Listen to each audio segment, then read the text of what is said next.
Hi friends, இது வந்து நாங்கள் எங்கள் வீட்டுக்கு வால்பாறைக்கு போனால் ஃபஸ்ட்டு நாள் அப்படியே போதே பயங்கர மழை பெஞ்சிருச்சு. நாங்கள் இருந்த 2 டேஸுமே பார்த்திங்கன்னா நல்ல மழை. 2 டேஸ் தான் இருந்தோம். நான் அடுத்த தடவை போகும்போது ஒரு 1 வீக் பிளான் பண்ணிட்டு போகலான்ட்ருக்கோம்.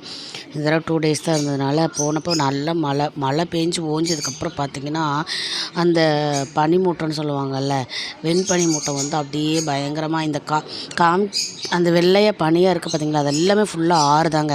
அங்கே தான் எங்கள் அப்பாவோட வேலை. அங்கே தான் போகணும் தேயிலை பறிக்கிறதுக்கு. இது எங்கள் அப்பாவோட வீடு. மேலே இருக்கிறதெல்லாம் நர்சிங், அதாவது மேலே ஹாஸ்பிட்டல் இருக்குது, அவங்க நர்ஸ் குவார்ட்டர்ஸு. அந்த கீழே இருக்கிறதெல்லாம் லைன் வீடு. இதுதான் வந்து அந்த காலத்தில் வந்து 1929 என்னமோ இந்த தேயிலெல்லாம் பயிரிட்ட போது பார்த்திங்கன்னா இந்த வீடெல்லாம் கருங்கல்ல கட்டினாங்க. எங்கள் அப்பா வீடு வந்து 1938 கட்டினாங்க. ஆல்ரெடி நான் எங்கள் அப்பாவோட ஹோம் டூர் போட்டாச்சு, அதனால் ஹோம் டூர் போடல.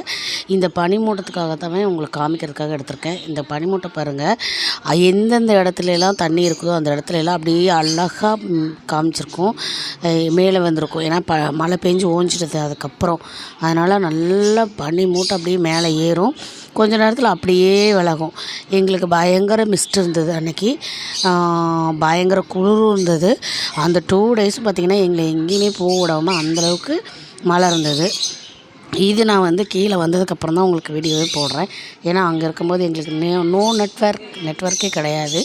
ஒய்ஃபை இருந்தது, ஆனால் அந்த ஒய்ஃபையுமே மழை வந்ததுன்னா கட் ஆயிடுச்சு. இன்னொரு வீட்டில் பார்க்கலாங்களா? Tata gap.